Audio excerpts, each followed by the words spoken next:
Hello, welcome to the Birth Center Prep class.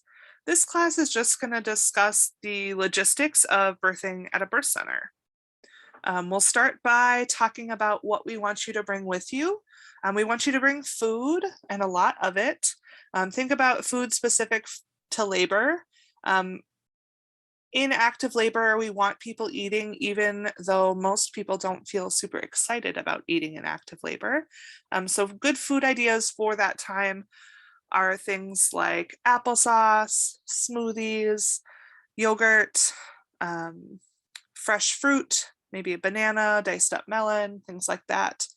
Um, and then for your support person, you'll want something a little bit more substantial, some things with some protein like Cliff Bars, maybe a sandwich, something that's easy to eat and maybe low in fragrance. So not a good time to pack the ranch flavored Funyuns. In labor, birthing parents' senses are heightened, so smells are a little extra strong, um, and sounds as well. So something that you can quickly eat discreetly, and maybe think about packing some breath mints or a toothbrush as well. And then we want you to bring something really substantial for your postpartum time. One of the discharge criteria is that you're able to eat something um, substantial. So there are quite a few things that deliver to Willow through like DoorDash, Uber Eats, Grubhub, but there is kind of a dead zone between about 2 in the morning to about 9 in the morning. And a lot of babies like to show up in that window of time. So make a plan for a postpartum meal. Maybe grab a little freezer meal from the grocery store, or freeze a small portion of a meal you eat or make regularly throughout the week. Something that you can grab on your way out the door in labor.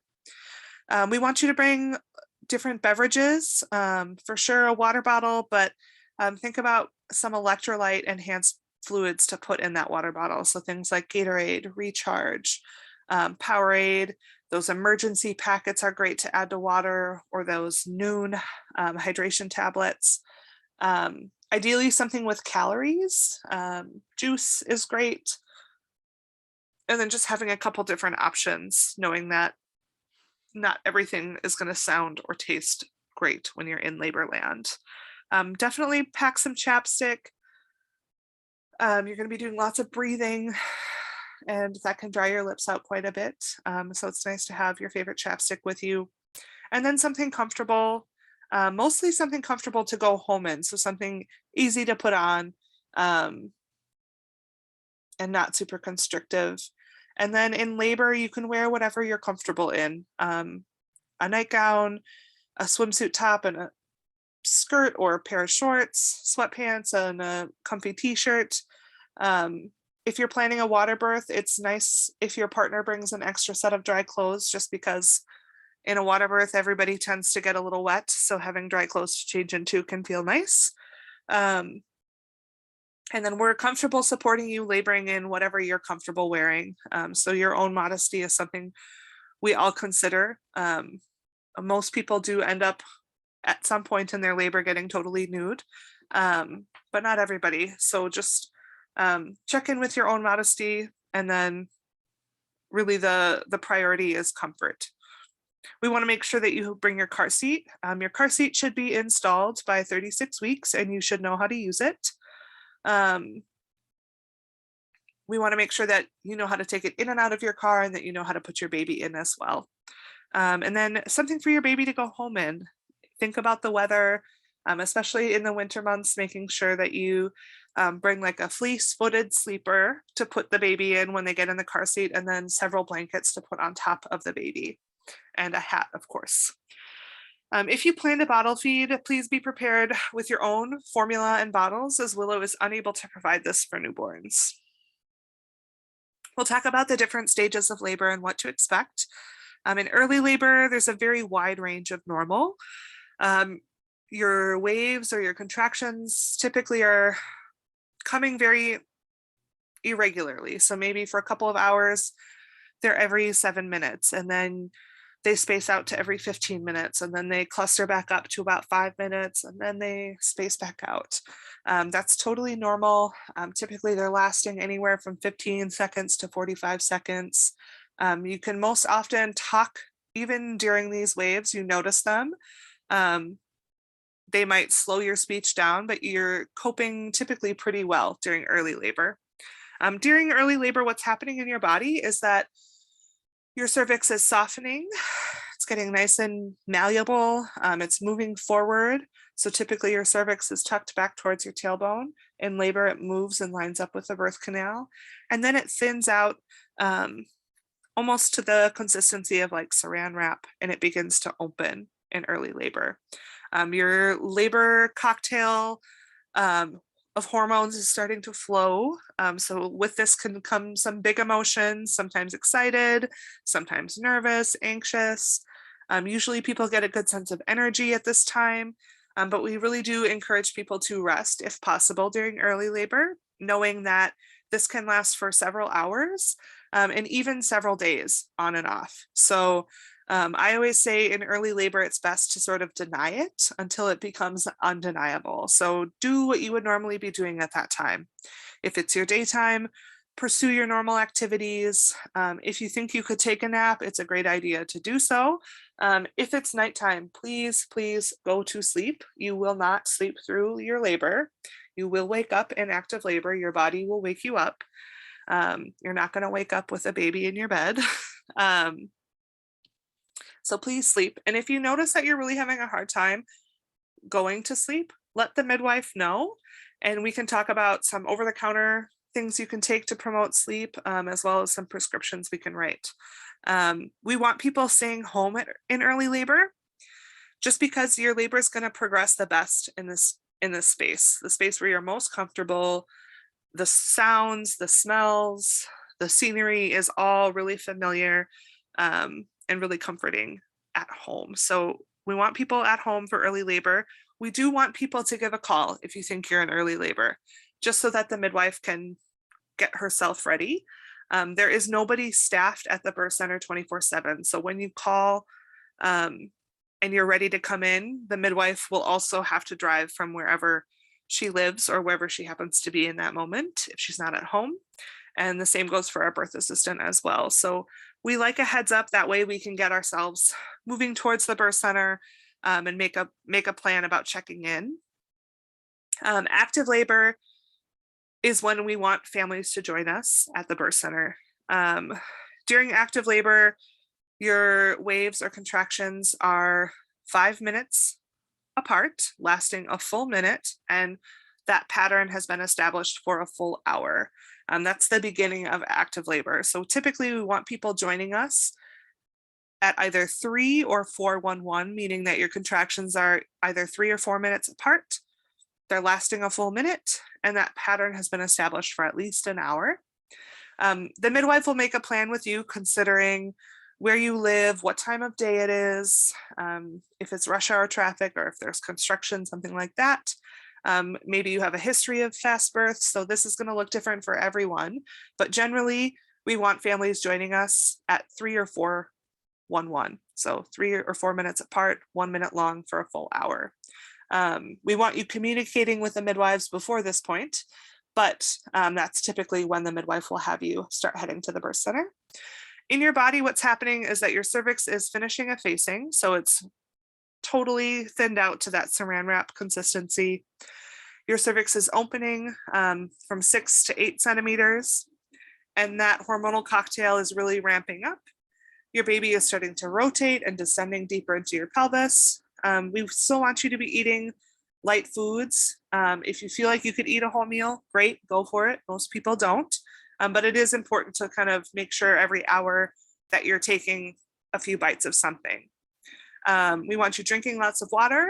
It's a good time to really lean into that deep belly breathing, sort of that yoga breathing.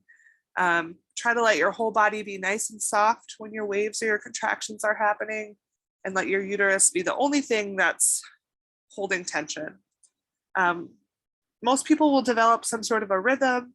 So during every wave or contraction, they'll maybe say something or sway a certain way, bounce on a birth ball, etc. Lean into whatever helps you cope.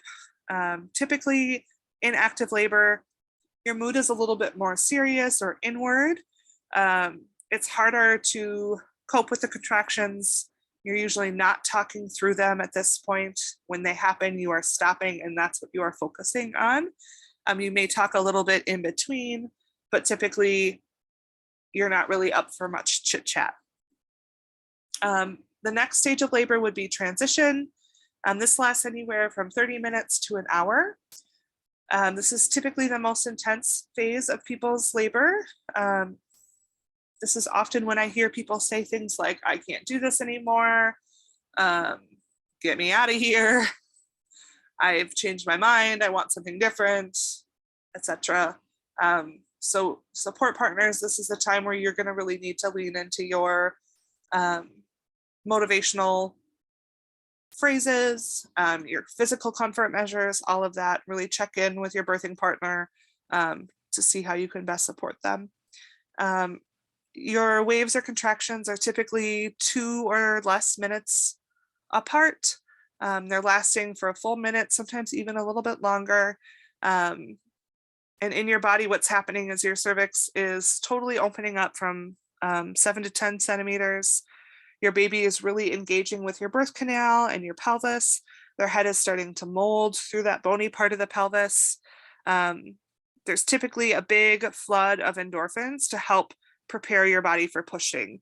So with this flood of endorphins can come some unusual symptoms that would otherwise maybe be a little bit concerning, but it's totally normal in labor. So things like shaking, almost like a shiver, feeling really hot and then really cold and then really hot again is really normal. And then most people will feel nauseous or even begin to vomit at this stage. And that's totally normal. It's just from that big flood of hormones. The coping techniques here are lots of encouragement, focusing on your goal, patterned breathing. If you're not already in the tub, this is a really great time to get into the tub. A lot of people like cold washcloths on their chest, the back of their neck, and their forehead. Continue to follow your body's cues. And during this time of labor, most people are completely inward. They're not talking at all in between their waves or contractions, definitely not talking during. The mood of the room is usually a lot quieter amongst your support team and your labor staff. And this often sort of seamlessly transitions into spontaneous pushing. So pushing can take anywhere from a few minutes to 3 or 4 hours. What's happening during this time is your baby's head is really navigating the bony part of the pelvis. If you've birthed before, this stage of labor typically doesn't take the full 3 or 4 hours. But if this is your first baby, it's really normal for it to take the full 3 or 4 hours, just because it's hard for your baby to sort of pave that path through your pelvis and your birth canal. Typically, people really like pushing because finally you can do something with your waves or your contractions. The early, active, and even transition stages of labor, it's all about, staying nice and soft, surrendering to the sensations of labor. But with pushing, you can work with those sensations and help move your baby. It's a good idea to follow your body's cues. We want people to be upright and mobile. And as your baby engages with your perineum and starts crowning, we want you to really let those tissues stretch. Sometimes people want to really push through it to get it over with, but we will work with you to kind of help remind you to let that process be nice and slow to minimize the incidence of tears. Regardless of what stage of labor you're in, we want you to change positions frequently. If you're in early labor and you're sleeping, that's fine. But if you're up and active, we generally recommend changing positions every 45 minutes to an hour. And that applies all the way through the pushing stage.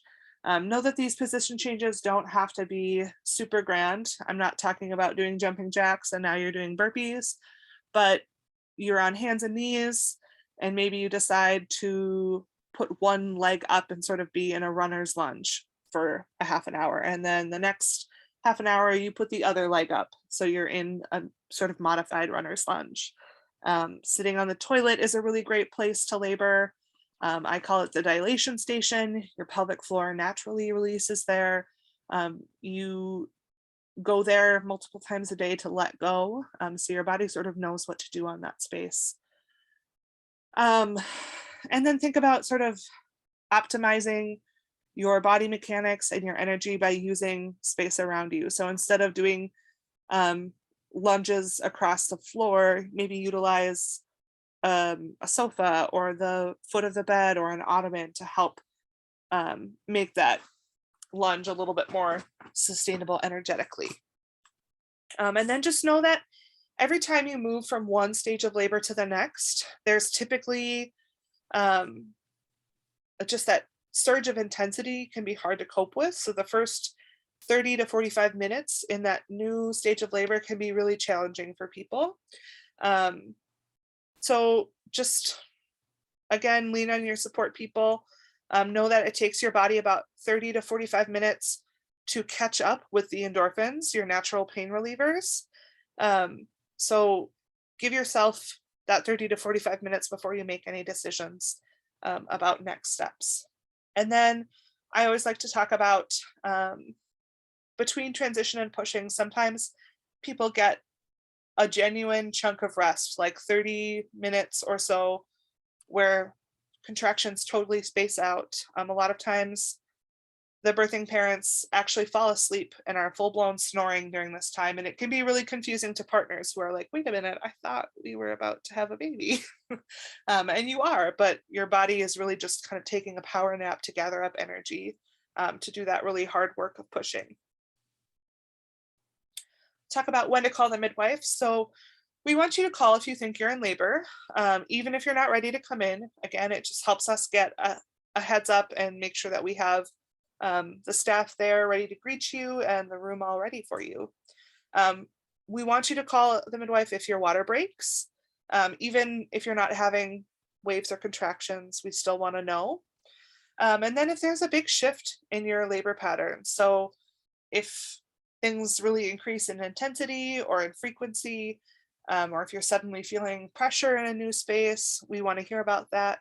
The midwife will make a plan with you about when she'd like you to check in as well. But generally, these are good ideas of when to call the midwife. Arriving at the birth center. So the midwife on call will make a plan with you about when to meet at the birth center. For most families, this is usually 3 or 411, as I mentioned earlier. We want you to give us a call when you're about 5 minutes away, so that the midwife or the birth assistant can be down at the entrance ready to greet you with a wheelchair if you would like wheelchair assistance up to the birth center. Please make sure that you use the entrance off the west side of the building with a large parking lot. And you can pull all the way up to the curb to unload your stuff and head up to the birth center. And then once we get you all settled in, your partner can go back down and move the car into a real parking spot. The building utilizes a key fob for entrance and elevator access from 6 p.m. to 7 a.m. So when you are admitted to the birth center, we will give you a key fob to use during your stay. This will let you go down to your car as needed, meet delivery food, meet your doula, etc., things like that. Talk a little bit about admission criteria. Our admission criteria is that everything is normal and that you're in active labor. So we can determine that you're in active labor simply by just observing you. You'll be offered a cervical check, but that's not something that we require. So we'll take your vitals, we'll listen to your baby, and we'll either observe you or offer a cervical exam, whatever your preference is. And if everything is normal and you're in active labor, you'll be admitted and into a birth suite. Reasons that you may be sent home or sent to the hospital. So if everything is not normal, if we're seeing some concerning vital signs for the birthing parent, or if your baby's heart rate is telling us that it may be better to have a little bit more fetal surveillance or some different tools on hand at the hospital, we may refer to the hospital. If you're in early labor, we'll talk about a plan to either go home for a little while or maybe do some walking around the birth center, and then checking back in about a plan for admission. And then you may choose to go to the hospital too. If you're exhausted and need some different tools, then we have available at the birth center. Those are other reasons why people may leave. We want you to be prepared by trusting the process and also trusting your support team. It's our goal to help you have a safe birth at a birth center. So if we have any concerns, we're going to talk about them and make a plan as to how we're going to manage that, whether that means something we're doing at the birth center or referring to a hospital for some different tools. All the births are attended by a midwife and a birth assistant. If you'd like to learn more about our birth assistants, you can read their bios on the Willow website. Willow often has students as well, and you may be offered the option of having a student present for your birth. They're not required, so if you're not comfortable with that, you can certainly decline. And just know that students would only be performing skills that they are already proficient at. While you're admitted at the birth center, remember that we are here with you. We want to support you and help you meet your goals. We also like to give you some privacy and autonomy in the space, so we'll come in and listen to your baby about every 30 minutes or so, and more often as baby gets closer. We take vital signs about every 4 hours, unless there's an indication to do so more often. We want you to bring your primary support partner, and we welcome your doula. Remember that the tools you need are available to you here at the birth center. We've got the wonderful showers, the tubs. You're going to bring your people, and we're going to work with you to honor your preferences. We want you to remember to always listen to the voice of the midwife. If the midwife needs you to be doing something differently, she'll communicate that really clearly. But especially during the pushing phase, she may have some specific requests or recommendations. So please try to focus on her voice as you're meeting your baby. Things that we want you to remember is that out of hospital means cautious and conservative practice. Again, our goal is to help you have a safe birth. We like to say that complications rarely just happen, but most often they develop over time. So we like to transfer people before we're in an emergency scenario, but we will talk about what that looks like. So in a non-emergency scenario, you go to a hospital of your choice. This could be for many different reasons. Your preference, you want something different, pain management beyond what we can offer you at the birth center. Or maybe we're starting to see some concerning things like elevated blood pressure, which again, isn't an emergency in the moment, but it can develop into one. So we may talk about, concerns about your blood pressure or whatever complication we're seeing. Talk about what we can do to manage it safely at the birth center and when it would be indicated to transfer. In a non-emergency transfer, you'd be going to a hospital of your choosing, and you'd be driving in your own private vehicle with your primary support person. And then if you have a doula, your doula would go with you as well. Typically, we are recommending M Health Fairview Riverside. It's also called the Masonic Children's Hospital. We have a midwife to midwife relationship there so that you can transfer directly into midwifery care and stay within midwifery care as long as you maintain the scope of a midwife. In an emergency scenario, we will go to the closest hospital, which is the Abbott Mother Baby Center attached to Children's. And then we're also sort of equidistant to Fairview Riverside, which is the same M Health Masonic Children's Hospital.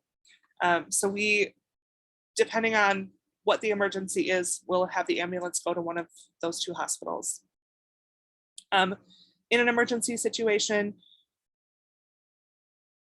the birthing parent or the baby would go in the ambulance. Sometimes the midwife is allowed to go with, it depends on the COVID restrictions at that time. But often the midwife is able to accompany the family in the ambulance. And then the support partner would follow up behind in a private vehicle. So it's important for partners to know access in and out of the building and just to follow instructions from the midwife and the birth assistant, we may ask you to call 911. We may ask you to meet EMS down at the front door if the skills of the midwife and birth assistant are both needed. So just make sure you pay attention to access in and out of the birth suite and in and out of the building. And know that we're going to give explicit instructions. And then I just like to remind people that emergency transfers are very, very rare. Our transfer rate overall is about 10%, with less than 1% of those being an emergency. So very unlikely, but we want to make sure that you understand what it looks like. Sort of a heavy topic, so I like to throw in a picture of a really cute squishy baby to help cleanse the palate a little bit, get the oxytocin back in the room. More squishy babies. Right, once your baby is born, the next focus is just helping you stabilize. We want to make sure that your vitals are staying normal, your baby's vitals are staying normal, that your bleeding is under control. We want you to be able to eat something, and we want baby to eat something as well. So we're going to help you, if you're choosing to breastfeed, we're going to help work on breastfeeding, get baby latched. If we're not able to get baby latched while you're here at the birth center, we will teach you how to hand express and come up with a plan to feed baby until your home visit, where you can get some more lactation support. And then know that we have a lactation consultant that does home visits as well. We're going to check your bottom, make sure that you haven't had a tear. And if you have had a tear, we can repair most things at the birth center. If the tear extends into your rectum, that is something that would need to be repaired by a surgeon. So we would talk about transferring for that repair. And then we'll do a full head to toe newborn exam. You'll be offered the same medications that are available to you in a hospital setting. And you can choose to consent or decline to whatever feels comfortable for you. The midwife will talk to you about the risks and benefits of each offering. And then we discharge about 3 to 4 hours postpartum, as long as everybody is stable.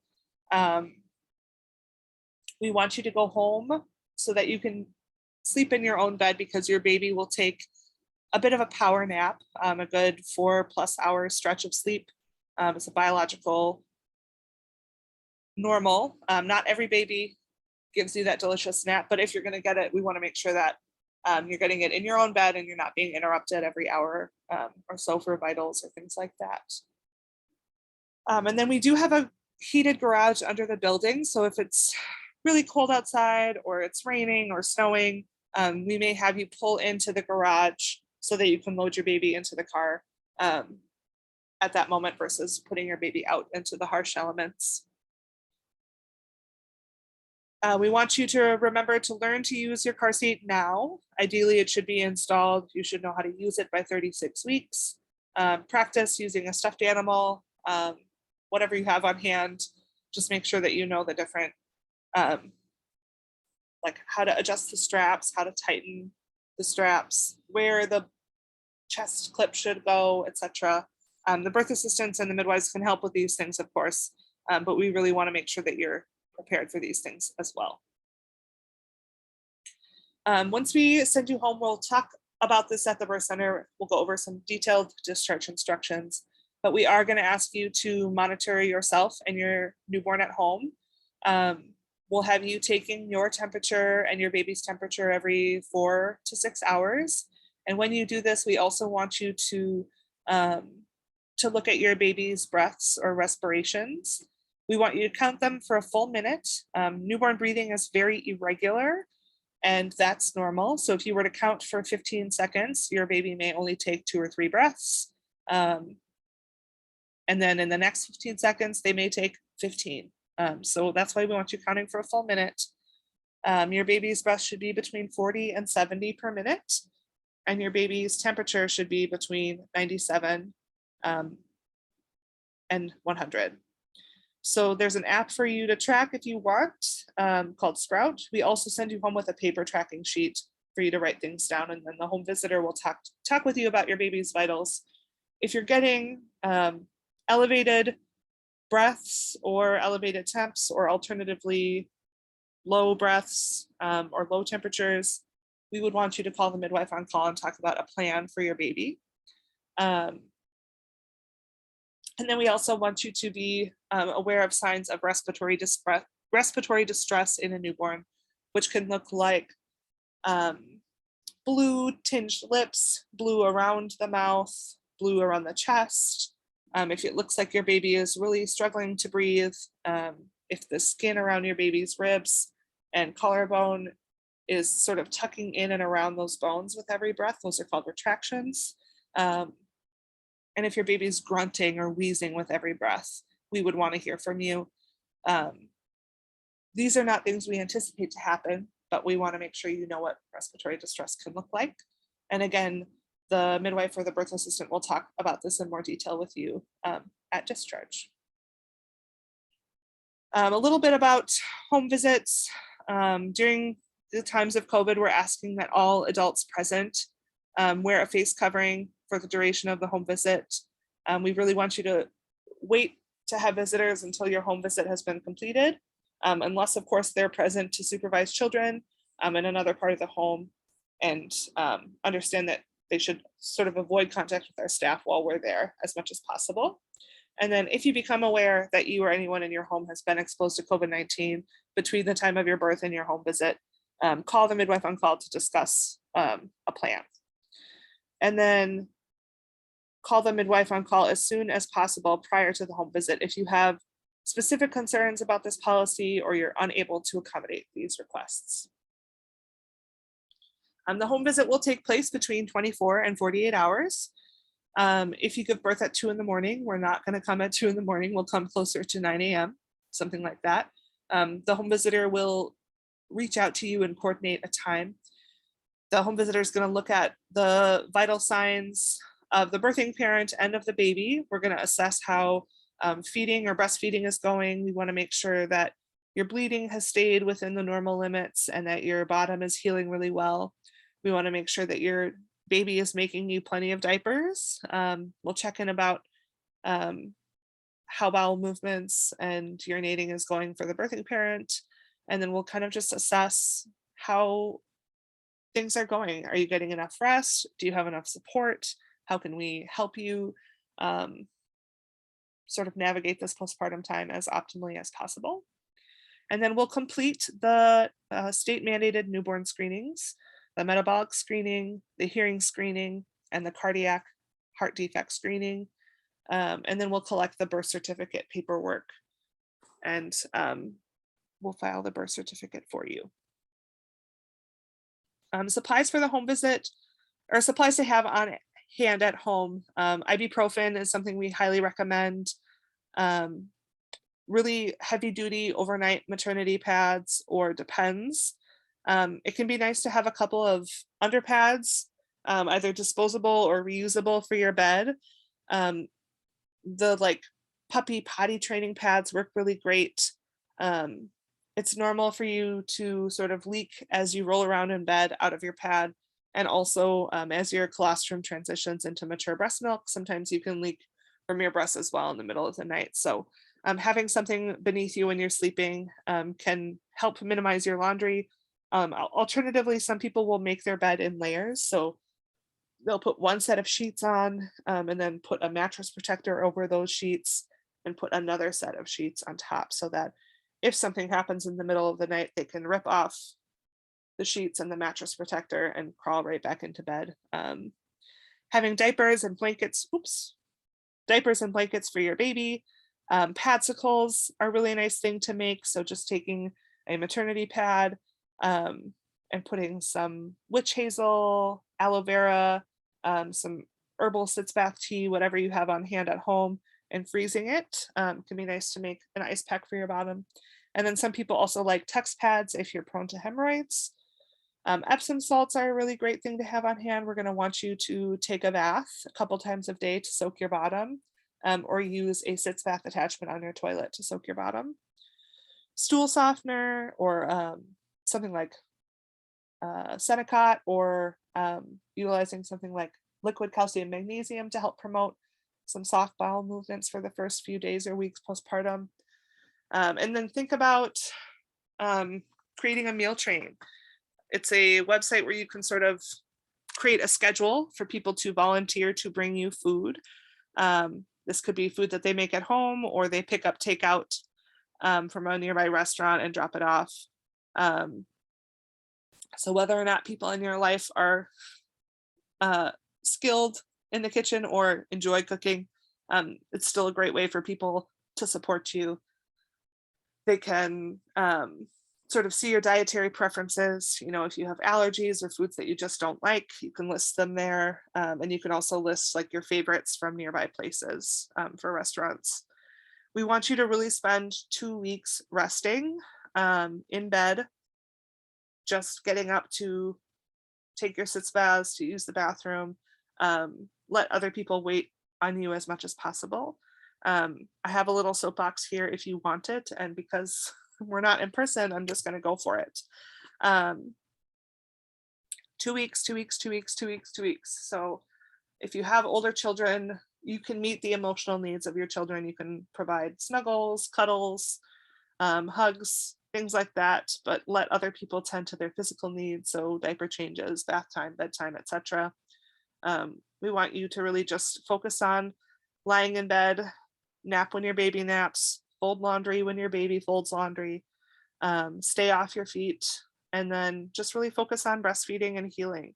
I know that our culture is really focused on productivity, and it can be hard to lean into this rest, but just remember that rest and healing is really productive.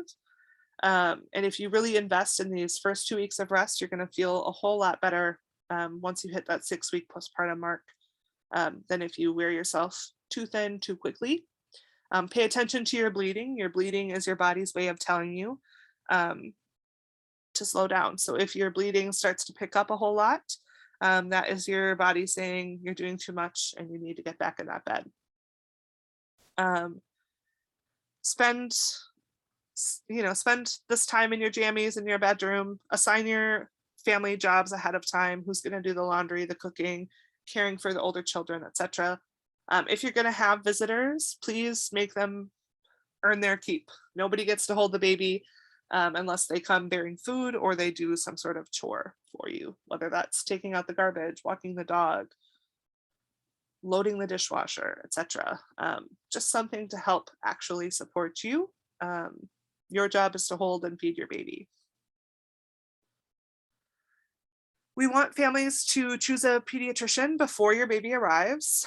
And as long as we have no pressing concerns at the home visit, baby can be seen by your pediatrician sometime within that first week of life. And then if your baby experiences a significant health event, please let the midwife on call know. We're not pediatricians, so we can't always help care for your baby, but we can help connect you to resources to make sure that you're getting the support you need to navigate those challenges. And then remember that we do have a lactation consultant that does home visits. So you can call Willow's number and there's a prompt to get to the lactation support line. You'll leave a message and the lactation consultant will give you a call back and either provide you with phone support or get a home visit scheduled. And know that this doesn't always happen in the first few days of life. Sometimes the lactation challenges come up later down the road. So know that this is available to you within the first year of your baby's birth.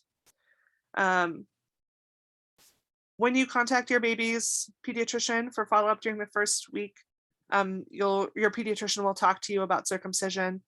Please know that this does involve risk and to consider it carefully. If you want more information about this, you can ask your midwives at a prenatal visit.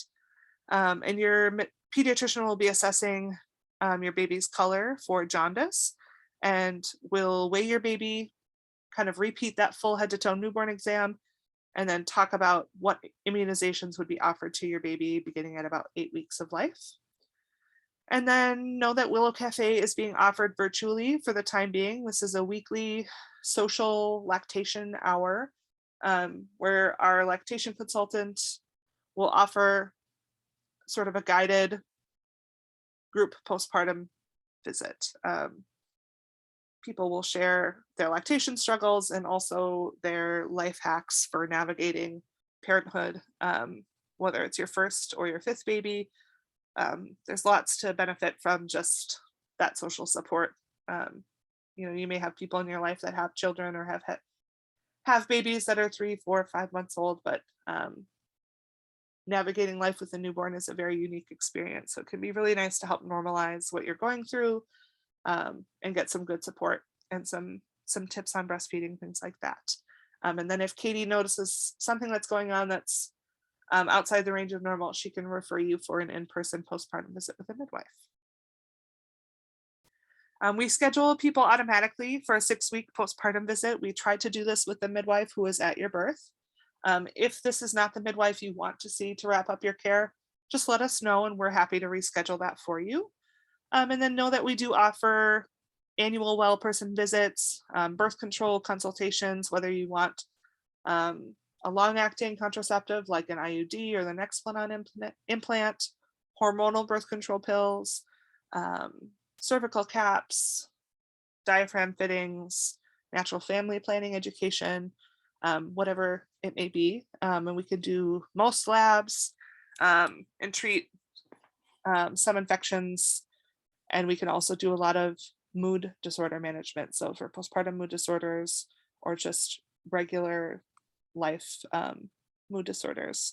And then we do offer menopausal care, which is quite a ways down the road for most of you, but we just like to make sure you know that midwives can care for that full spectrum of health for females.